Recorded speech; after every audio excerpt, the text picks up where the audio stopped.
So hey guys, welcome back to our another love story episode 28.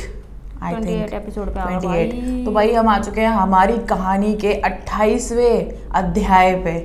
27वां अध्याय आपने देखा था, बहुत इमोशनल था क्योंकि घर परिवार का था। जहाँ पे घर परिवार आता है वहाँ पे ऑटोमेटिकली आप इमोशनल हो जाते हो। तो भाई आज है 28वां अध्याय। आज का अध्याय हम चालू करेंगे भाई अपने ग्रीन टी के साथ, जो कि हम लेते हैं तुलसी की ऑर्गेनिक इंडिया। ऐसा लगेगा प्रमोशन कर रहे हैं। नहीं, कोई जरूरत नहीं है प्रमोशन करने की इनका। चलो चलो चलो, मेरा टीका तो नहीं बिगड़ा? नहीं, थोड़ी देर लगेगी उसे भी। तो भाई हम लोगों ने आपको पिछले पार्ट में जो भी चीजें बताई थी घर के बारे में कि यहाँ से चीजें बदलनी शुरू हुई थी, तो हम उसी के आगे कंटिन्यू करते हैं। और मैं आपको बताती हूँ उसके बाद क्या हुआ। उसके बाद फाइनली शादी वाला टाइम आया और मेरे घर पे से मेरी मम्मी और मेरी बुआ को भी इनवाइट किया गया था। तो वो लोग भी वहाँ पे आए थे और मेरी मम्मी पहली बार ऐसे कहीं आई थी। मेरी मम्मी ज़्यादा ट्रैवल कहीं करती नहीं है, मतलब यार वो बोली वाली से उनको रहता पता भी नहीं है जगहों के बारे में जो बात है। तो वो आ गई वहाँ पे कैसे कैसे करके, और उनको कैसे करके नहीं, मैं लेने गई थी उनको। अरे तो वहाँ जलंधर तक तो आई ना, जलंधर तक तो आई थी ना वो। ठीक है भाई, जलंधर तक वो आ गई। वो बुआ के दिन एक दिन रुकी थी। हाँ, एक दिन एक्चुअली वो ट्रैवल से उनके साथ सेम प्रॉब्लम है, मेरे जैसी उल्टी। एक दिन वो भाई बुआ के यहाँ पे रुकी, नेक्स्ट डे उनको आना था शादी वाले दिन, रिसेप्शन वाले दिन। रिसेप्शन पहले किया था हमने, रिसेप्शन बाद में हुआ था ना, शादी पहले हो चुकी थी ना। हाँ, रिसेप्शन वाले दिन भाई वो आई। ठीक है। तो सुबह उनको सुबह वो पहुंच गई थी जलंधर बाईपास पे, तो मुझे वहां से लेने जाना था। अब मेरी भाई साहब फटे। मैंने कहा यार, तो मैं अपने कज़न ब्रदर को साथ लेके और गई। मैंने कहा चल भाई लेने जाना है किसी को। तो हम वहाँ पे गए, पहुंचे। इसकी मम्मी देख के मुझे हंसी तक। हाँ, तो बोल रही ऐसे बेचारी मेरी मम्मी। कहा थे हम, देखो इस बार का हम है ना इमोशनल नहीं बनाना चाहते, तो इसलिए हम थोड़ा ऐसे फनी वे में बना रहे हैं। ठीक है, आप किसी भी चीज़ को सीरियसली मत लेना ऐसे, ठीक है। तो भाई हम ऐसे पहुंचे और मैं उनको लेके आई। मेरी बहुत ज्यादा फटी पड़ी थी, बहुत ही ज्यादा, मतलब हद से ज्यादा। मतलब मेरे को बहुत ज्यादा डर लग रहा था। तो भाई मैं ऐसे करके उनको घर तक ले आई। फिर घर पे ले जाके हमने सबसे पहले उनको, क्योंकि खाना तो चालू हो चुका था तब तक, रिसेप्शन का, हाँ खाना चालू हो चुका था। तो हमने वहाँ पे उनको मतलब मैंने सबसे पहले उनको लाके दी टिक्की की चाट। जब नीचे बैठाया था सबसे पहले, मतलब पानी वानी पिलाया। मेहमान नहीं थी, ये नहीं थी, ये गई हुई थी उधर रेडी होने के लिए गई हुई थी पार्लर। तो मैंने भाई टिक्की की चाट वाट ला के उनको खिलाई विलाई, मस्त नाश्ता वास्ता कराया। फिर उनको बोला कि आप थोड़ी देर रेस्ट कर लो। तो उनको जो हमारा वाला रूम था ऊपर, उनको वहाँ पे जाके वहाँ भेज दिया उनको। ठीक है, और वहाँ पे मैं उनको जो भी ज़रूरत का जो भी था वो देके मैं ना तो नीचे गई, ना मैं उस कमरे में बैठी, मैं ना बाहर आके खड़ी हो गई हॉल में। और है ना मैं ऐसे सोच रही हूँ, मैंने कहा यार ये तो मतलब कुछ रिएक्ट ही नहीं कर रही, ना कुछ बोल रही हैं ना कुछ, मतलब ऐसे बातचीत जैसे करना होता है ये वो, कुछ भी नहीं। तो फिर उसके बाद अब मेरे को रेडी होना था, तो मैं बेल्ट लेने गई अंदर अपने रूम में। तो रूम में जब मैं बेल्ट लेने गई तो जैसे ही मैं पहुंची, कुछ बात कर रहे होंगे बुआ और मम्मी, तो एकदम से चुप हो गए। फिर इसकी मम्मी बोली मुझे, बेटा ये फोटो कब की है? एक फोटो थी इसकी जिसमें इसने शॉर्ट्स डाले हुए थे और ऊपर एक टॉप था जिसमें एक बलून रख के, आपने देखी भी होगी। तो वो फोटो हमने पता नहीं फ्रेम करके किसी ने भेजी थी वो हमको। तो वो ऐसे लगी हुई थी। तो भाई बात ऐसी है कि जब ये वहाँ पे बेल्ट वगैरह लेने गए तो मम्मी ऐसी बात कर रही है, ये फोटो कब की है? अच्छा, ये ऐसे कपड़े पहने हुए हैं इसमें, जबकि ऐसा कुछ नहीं था कि मैंने कभी शॉर्ट्स वॉर्ट्स नहीं पहने थे अपने घर में। मैं हमेशा शॉर्ट्स ही पहनती थी, मैंने कभी लोअर पहने ही नहीं है। तो ये सब चीज़ें भाई होने लग गई। तो ये इस चीज़ से काफ़ी ज़्यादा डर गई कि ऐसा बिहेवियर क्यों आ रहा है निकल के।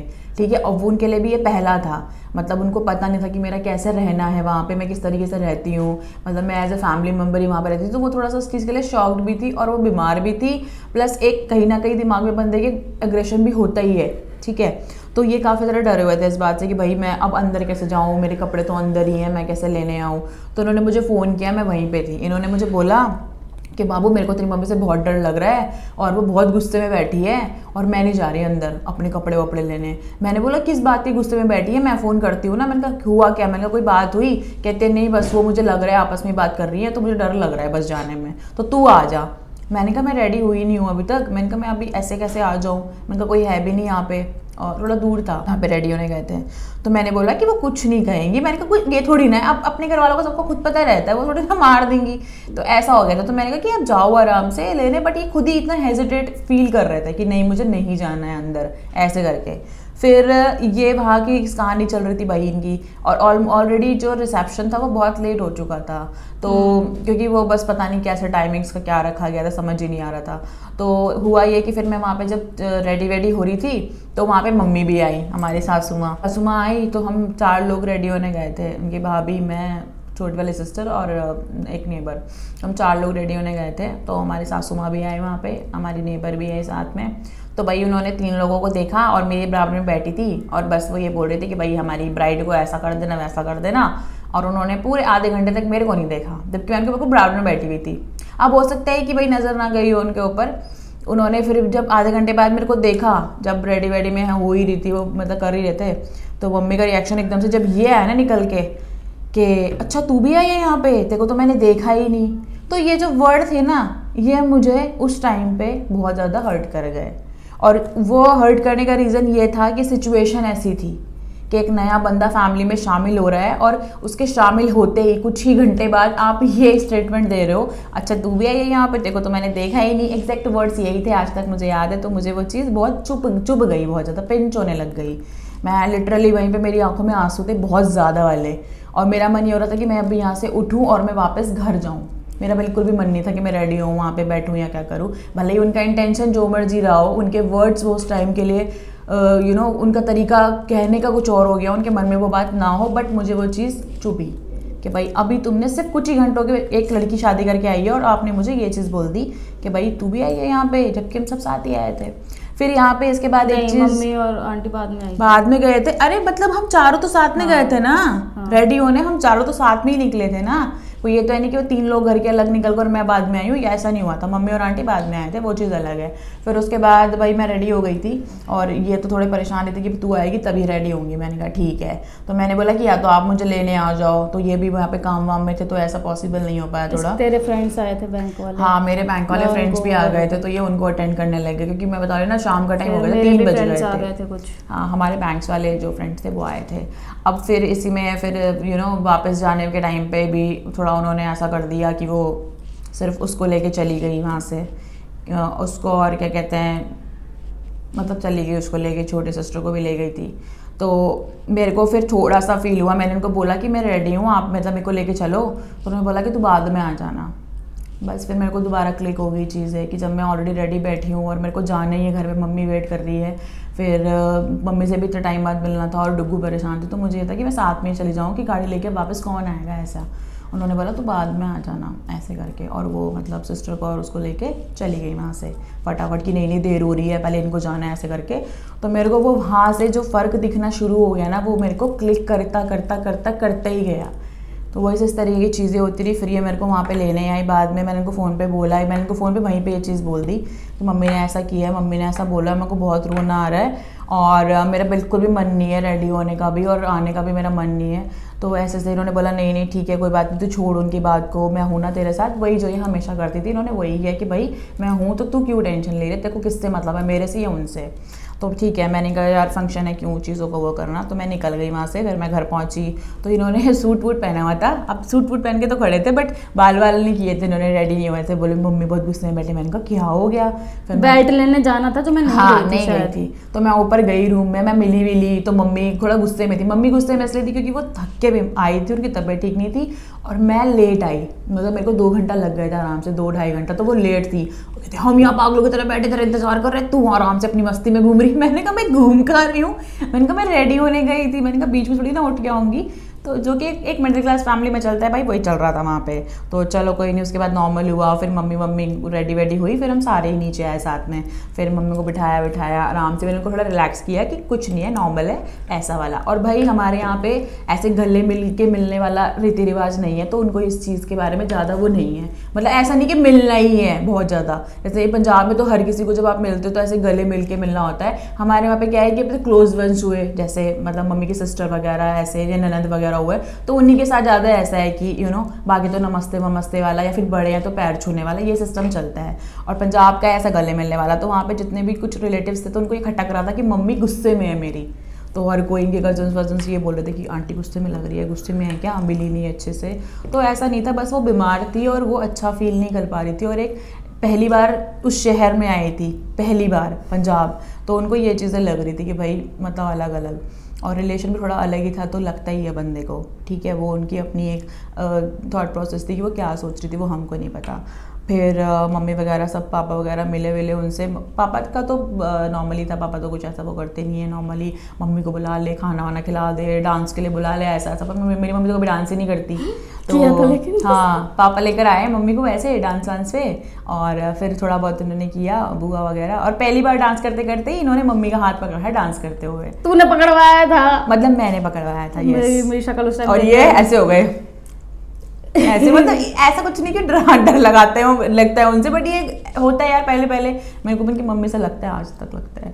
तो ये सब चीज़ें भाई होती रही मस्त। चलो फंक्शन वंक्शन हो गया, डांस वांस, खाना पीना ये सब हो गया भाई अपना, हम लोग मस्त वो कर रहे हैं। लेकिन पूरी शादी में मेरे को सबसे ज़्यादा इंपॉर्टेंस मेरे पति के बाद मेरे ससुर ने ही दी कि नहीं आ जा, साथ में आ जा, साथ में फ़ोटो खिंचा लेते हैं, ये खिंचा लेते हैं, वो खिंचा लेते हैं। मम्मी का एक भी तरफ से रिएक्शन नहीं था कि यश तू भी आ जा। मैं यही नोटिस कर रही थी, क्योंकि जिस इंसान की तरफ से आपको कम इंपॉर्टेंस मिलते तो आप उसी की तरफ ध्यान देते हो कि ये आपको कितनी इंपॉर्टेंस देगा।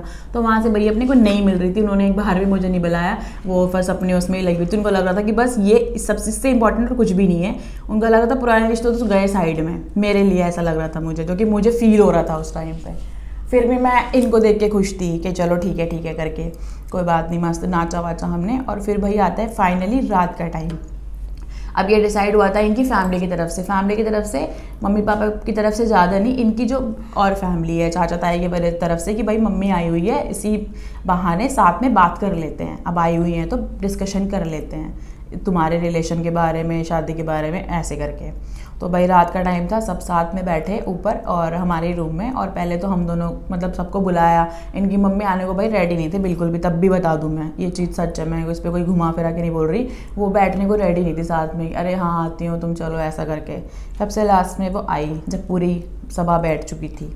फिर उन्होंने बोला, मतलब शुरू की ताई जी वगैरह ने बात कि भैया ऐसा ऐसा देखो दोनों साथ में रहना चाहते हैं, और हम दोनों को बाहर बैठाया हुआ था उस टाइम पे, बाकी सब लोग अंदर थे, हम दोनों को बाहर बैठा दिया। हमारी धड़कनों की हालात ख़राब हुए पड़े थे कि भाई ये दोनों साथ में रहना चाहते हैं। तो अब देखो, हम ताई जी ने बोला कि भाई हमारी तरफ से तो कोई दिक्कत नहीं है, देखो अब उनका रिश्ता है तो भाई आप बताओ आपकी क्या राय है। तो मम्मी का नॉर्मली जो आता है, आना चाहिए था, वही आया कि भाई हमारे सोसाइटी में ये सब चीज़ें एक्सेप्टेबल नहीं है, और मैंने तो कभी ऐसा नहीं देखा, कहीं पे भी नहीं देखा।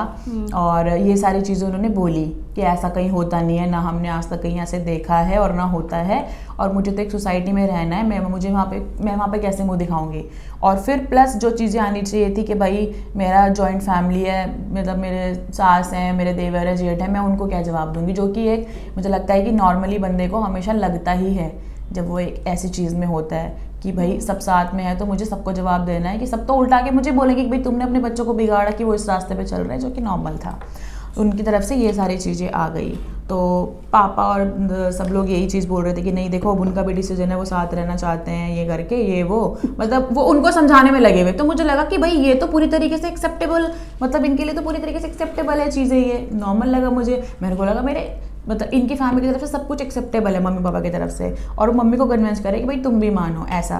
तो वो थोड़ा सा इस चीज़ के लिए वो यही सोसाइटी वाली बात को बीच में ला रही थी कि भाई देखो मेरा बेटा भी है, ये भी है, तो मैं अकेले इस चीज़ पे क्या डिसीजन ले सकती हूँ, ऐसे करके बातें हो रही थी। तो वो इस चीज़ के लिए डिनाई करी जा रही थी कि मैंने ऐसा कहीं नहीं देखा ये सब चीज़ें। अब भाई जैसा कि मैंने बोला कि पापा को थोड़ा सा बोलने का ना समझ नहीं आता कि इनको क्या चीज़ें बोलनी है, और वो बोल जाते हैं।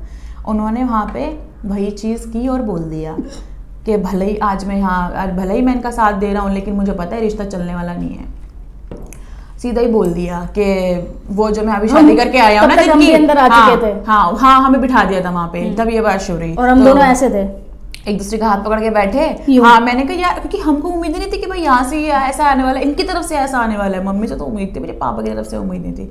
भाई इन्होंने सीधा ये बोल दिया, और हम भी उसको हाथ पकड़ के बैठे हैं, सिचुएशन इतनी क्रिटिकल हुई पड़ी है।